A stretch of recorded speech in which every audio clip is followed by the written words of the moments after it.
Olá, amigos, tudo bem? Eu espero que sim. Rafael dos Anjos, seu professor de física, e a aula de hoje, amigos, é sobre a indução eletromagnética. Vem comigo!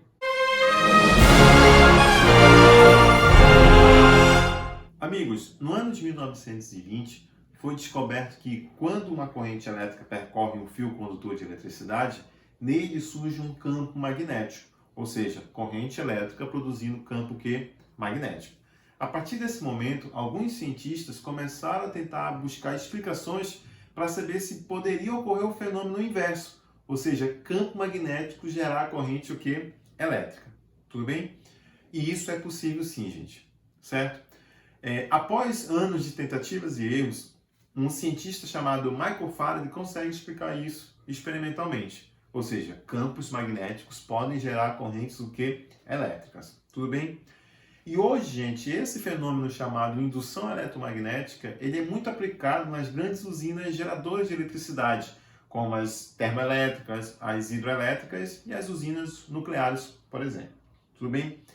Gente, então, a partir de agora, vamos entender um pouco do que é esse fenômeno chamado indução eletromagnética. E para isso, eu vou utilizar a lei de Lenz. Observe aqui o seguinte esquema. Olha só. Eu tenho aqui um ímã, certo? E à frente do ímã eu tenho uma espira circular. O que é uma espira circular, Rafael? É um condutor de eletricidade, só que no formato de uma circunferência. Tudo bem? E aqui do ímã, gente, eu desenhei 5 linhas de indução magnética saindo do polo norte. Dessas 5 linhas, 3 estão penetrando a espira. Tudo bem? Então, olha só, amigos. A lei de Lenz, ela vem explicar a nós como é que surge uma corrente elétrica induzida na espira quando você produz uma variação do fluxo magnético dentro dela. E para você produzir essa variação de fluxo magnético dentro da espira, ou nós vamos ter que aproximar esses dois elementos, né, ímã e espira, ou vamos ter que afastar esses dois elementos. Tudo bem? Ou seja, é uma das maneiras para você alterar o fluxo magnético aqui dentro da espira, tá bom? Então vamos lá. Pensa aqui comigo. O primeiro esquema que eu quero mostrar para vocês é quando ocorre uma aproximação desses dois elementos, ímã e espira. Mas como assim aproximação, Rafael? Pode ser o ímã se aproximando da espira, pode ser a espira se aproximando do ímã, ou ambos se aproximando. Só importa que está ocorrendo uma aproximação, tudo bem? Então olha só. Antes de ocorrer a aproximação, quantas linhas de indução magnética tinha dentro da espira? 3 linhas de indução magnética. Quando ocorre a aproximação desses dois elementos, observem aqui, ó. Além das 3 linhas que já existiam dentro da espira, 2 linhas entraram a mais, ou seja, variou o fluxo magnético dentro da espira. Então, o que é que vai acontecer, gente? A espira vai reagir a isso.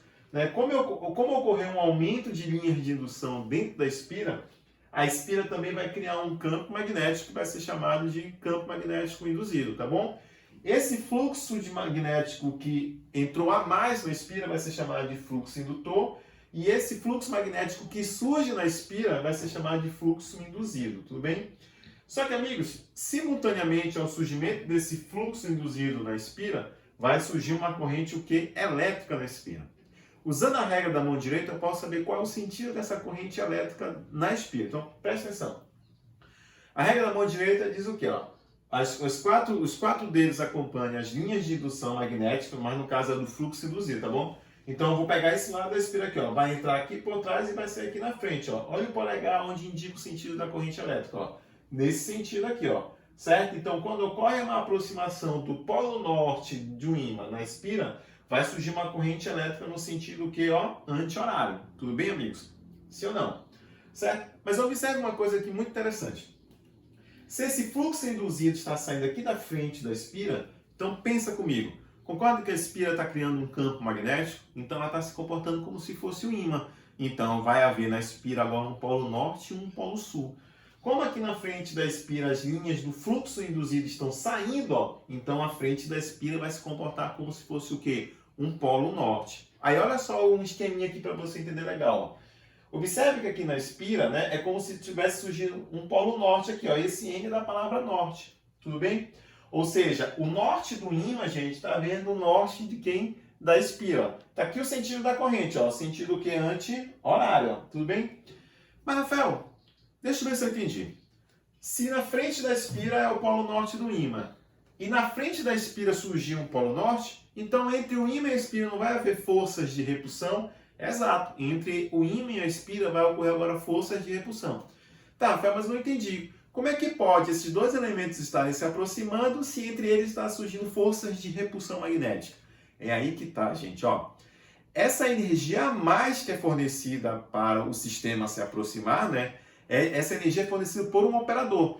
Então, essa energia a mais que é fornecida para o sistema se aproximar, para vencer essa repulsão magnética, vai se converter em energia elétrica. Vou repetir. Essa energia a mais que é para vencer essa repulsão magnética vai se transformar em energia elétrica. Tudo bem? Então, o que acontece? Quando você aproxima o polo norte do ímã na espira, surge um fluxo induzido na espira e, como consequência, também vai surgir uma corrente elétrica no sentido que anti-horário, né? E a espira e o ímã sofrem forças de repulsão. Tudo bem? Só que agora, amigos, eu vou fazer o contrário. Eu vou afastar o polo norte do ímã da espira. Quando ocorre um afastamento, pensa comigo. Quantas linhas de indução tinha antes? 3 linhas. Quando eu afastei o polo norte do ímã na espira, ó, reduzi o número de linhas dentro da espira, ou seja, sofreu uma variação. Antes tinham 3, agora tem só uma. Aí o que vai acontecer? A espira vai reagir a essa variação do fluxo magnético. Tudo bem? Na espira vai surgir um fluxo, né? Se diminuiu 2 linhas de indução, surgirá 2 linhas de indução, que vai ser o fluxo induzido. E devido a esse fluxo magnético induzido dentro da espira, vai surgir também o que? Uma corrente elétrica. Observe aqui, usando a regra da mão direita, ó, vou pegar aqui ó, o fluxo induzido, está entrando aqui e saindo por lá. Ó. Se eu pegar aqui essa parte da espira, olha o polegar para onde está apontando. Vai informar o sentido da corrente elétrica, que nesse caso é no sentido que? Horário, tá bom? Então, observe outra coisa. Se o campo magnético induzido está entrando bem aqui e saindo aqui por trás, então, se está entrando aqui na frente da espira, então essa região frontal da espira vai se comportar como se fosse um polo sul. Está aqui o esqueminha para você entender. Ou seja, o polo norte do ímã está vendo o polo sul de quem? Da espira, certo? Isso aqui é só uma simbologia essa da palavra sul e o sentido da corrente elétrica, ó, que é o mesmo, ó, o sentido que? Horário. Mas, Rafael, então se aqui é o norte do ímã, está vendo o sul da espira, vai ocorrer o quê? Forças de atração. Exato, entre a espira e o ímã está ocorrendo forças de atração. Mas como é que está ocorrendo um afastamento entre esses dois elementos se ambos estão se atraindo? É aí que está, gente. A energia a mais que o operador aplica nesse sistema para eles se afastarem, mesmo eles estando se atraindo, essa energia a mais é que vai se transformar em energia o quê? Elétrica, tudo bem? Então toda vez que ocorrer uma aproximação, vai surgir uma corrente elétrica no sentido anti-horário e entre o ímã e a espira ocorrem forças de repulsão. Toda vez que ocorrer um afastamento do polo norte, né, a espira, vai surgir uma corrente elétrica no sentido horário e as forças, né, entre o ímã e a espira vão ser forças de atração magnética, tá bom? Então, amigos, eu espero que vocês tenham compreendido um pouco sobre o fenômeno de indução eletromagnética. Até a nossa próxima aula. Tchau!